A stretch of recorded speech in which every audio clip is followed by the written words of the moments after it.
Greetings, everyone. This is Rock and Roll Spot Collection with my review of Venom. Let There Be Carnage. So, clearly, I recently watched Venom. Let There Be Carnage, which is the sequel to 2018's Venom, which is, though it does feature a Marvel character, it's not part of the Marvel Cinematic Universe, but part of Sony's universe of Marvel characters. Yeah, that's not a mouthful. But yeah, anyway, Venom focuses on the is an adaptation of the there is a movie. Venom features an adaptation of the symbiotic Spider-Man villain turned ally, created by David Michelin and Todd McFarlane way back in Amazing Spider-Man number 300. In Let There Be Carnage, Venom faces off with, well, Carnage, a symbiote-enhanced serial killer, played by Woody Harrelson. So, my quick take is that it's actually legitimately enjoyable. Venom, the first Venom movie was, I consider to be enjoyably bad. Basically, the fact that it's a bad movie is part of its charm. But yeah,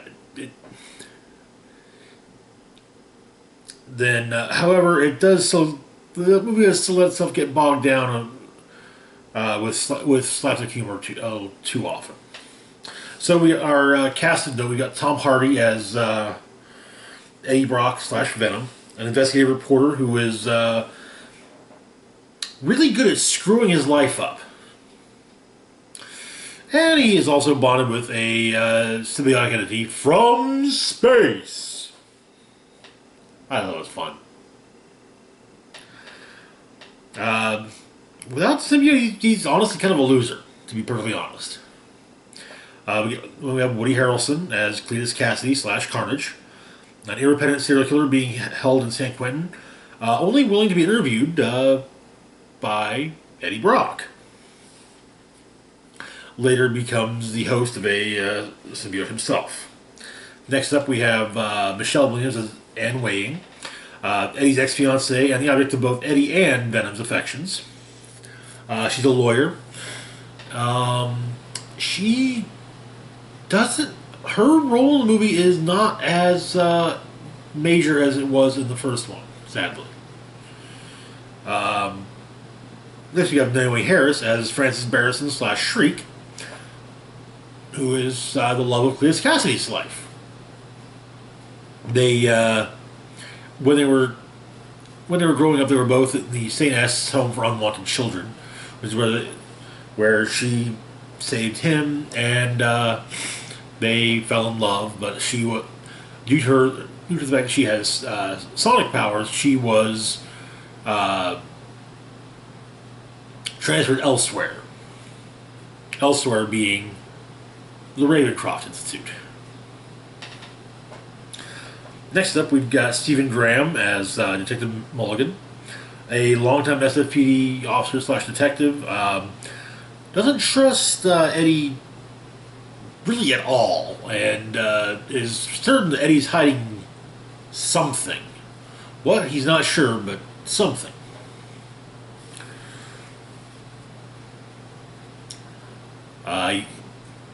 He's kind of a jerk. Next up, we got Reed Scott as Dr. Dan Lewis, who is Anne's boyfriend. Neither Eddie or Venom had that high an opinion of him, but Eddie is at least willing to, kind of yeah, okay, so he's my ex-fiance, he's my ex's boyfriend, but, that's just how it is. Venom, however, has a much more, a much different opinion on the matter. And finally, we have Peggy Lou as Mrs. Chen, the owner of a small grocery store in San Francisco, who has an arrangement with Venom and Eddie, which allows Venom access to quite a bit of chocolate, which has a chemical which there's a, I do not remember the name of the chemical, but it's found in both chocolate and, well, brains. So, but it's also necessary for to be able to survive. So yeah. So Venom has quite a sweet tooth. Anyway, moving on to our spoiler-free breakdown. So the last movie ended with Eddie Brock going to interview Cletus Cassidy in San Quentin, and she comes. He goes through another interview with him, and Cassidy gives basically just kind of tells him, hey, say this, get it published in your newspaper, and then I'll tell you everything you want to know. And it's a poem. But as he and Venom are leaving, Venom makes a point of taking a look at Cletus' cell and all the carvings he's put into the wall. Which allows Eddie to, with the symbiote's help, figure out where the some of a large number of Cassidy's victims are hidden. But things are kind of rough between Eddie and Venom, because while Venom wants to, kind of be open about, wants to do things that, wants to basically go find, he wants to go stop criminals and eat them, rather than just eating animals or chocolate all the time. Plus, he rightly points out that if it weren't for him, Eddie wouldn't have figured out where Cletus' victims were buried. But because of the discovery of all the victims, Cassidy is sentenced to death. It was simply a life sentence, but because of the additional victims, the governor, it's stated in the movie that the governor is rescinding his moratorium on the death penalty, specifically for Cletus Cassidy. So, before his execution, beforehand, Cassidy invites Brock to, view the execution. Brock shows up early, talks to Cletus while he's having his last meal. Things get a little tense, and Cletus bites Eddie on the hand, drawing blood. An altercation occurs, and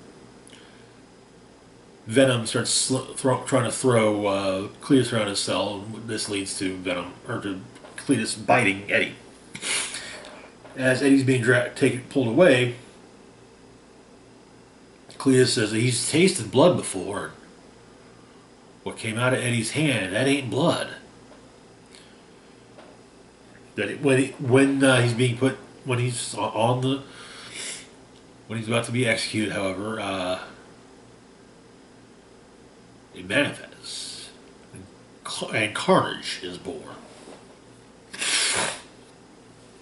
And so Cassie makes his escape from San Quentin, freeing all of the inmates and killing guards, the warden, and yeah. He gets a taste of freedom and decides that and Carnage wants to go after Venom, but Cletus says, we will, but first there's something I lost and you need to help me find. And so they go rescue Shriek from Ravenloft. Of course, things aren't exactly easy when it comes to Shriek and Carnage, because Shriek has sonic powers, and loud noises are one of the weaknesses of the symbiotes. So, but still, Carnage frees her, and they go on a bit of a rampage, which leads, of course, to our final battle between Venom as well against Carnage and Shriek. There's also one hell of a mid-credit scene. That's all I can say about that. But yeah, it's too big. It's too big a thing not to. I had to at least mention it. So yeah. But yeah. So the ups and downs of the movie. Got a solid cast, and honest Andy Serkis, the actor that played among other characters Gollum in Lord of the Rings. He did a great job directing the film as well. Woody Harrelson looks so much better as Cletus Cassidy this time around than he did in the end of Venom. And there was an article I caught the headline to. It was one of those. It's one of those things. I caught the headline, read that like, okay, that's all I really need to know. They pretty much confirmed that yeah, they got a shitty wig for Woody to wear when filming that last scene. I figure it has to do with just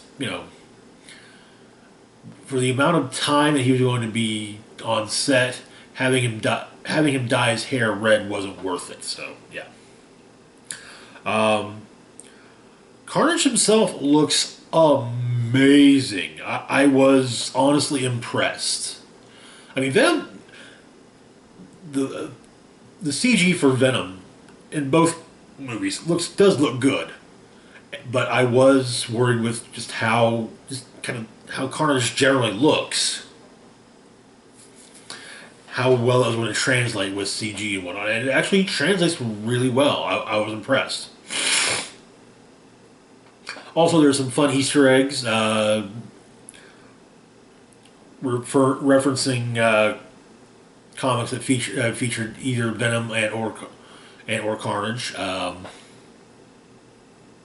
In fact, Detective Mulligan himself is a reference to a character in the related to Venom and Carnage, Toxin, who is the symbiote. The Toxin symbiote is the spawn of Carnage, and Toxin's first host was an NYPD officer, Officer Mulligan. Yeah. On the downside, as mentioned previously, it does rely a little too much on slapstick. There's an entire sequence that was basically like one of the early trailers that really did have which really kind of bottomed out my expectations for this movie. Because I saw that sequence, it just seemed to me like they were trying to make an entertainingly bad movie, and it's hard to make an entertainingly bad movie on purpose and have it actually be entertainingly bad. Usually, when people try to make an entertainingly bad movie, it just comes out bad. But yeah, and yeah, the slapstick sequence is really just. Now there are some amusing sequences involving throughout the movie, but they're also just something that's supposed to be amusing that to me just kind of fell flat, or were just kind of cringy. But another problem, I like Tom Hardy, I like Eddie Brock, well now at least. Tom Hardy's Eddie Brock doesn't really feel like Eddie Brock. I don't know how to describe it. It's just one of those things where, I kind of feel like maybe it's because he never had to have a redemption arc, like Venom has had to have on multiple occasions. So yeah, but it just doesn't feel like Eddie. Finally, honestly, I hate to gripe about the ratings of movies, but I feel like this is like Let There Be Carnage could have honestly benefited from an R rating. That said, when you consider everything with the movie, the PG-13 is extremely understandable. Just showing some of the aftermath scenes from some of Carnage's the aftermath of Carnage attacking Ravencroft. I mean, there should have been, at the very least, instead of just having bodies that are arranged in a manner that any wounds are hidden by how they fell. Blood splattered everywhere, and tarps over bodies, or what are probably bits and pieces of bodies, would have been fine. It just I don't. It just I don't know. But yeah, like I said, it would have benefited from R rating, but the PG-13 is totally understandable when you take all things into consideration. So my concluding opinion is that while the movie does rely too much on the slapstick moments for my liking, it is, in all honesty, a marked improvement from the first Venom film. So I'll give it a 3.5 out of 5. It's. I don't know if I'll buy There Be Carnage when it drops on Blu-ray, but just I still don't have Venom. But yeah, but maybe I might be able to be willing to spend a little more on it than I am on the first movie. But anyway. That is going to do it for now. As always, feel free to like, share, and subscribe. Links to my Facebook, Twitter, Patreon, and PayPal can be found in the description box down below. This is Rock and Roll Spock signing off saying, live long and rock hard.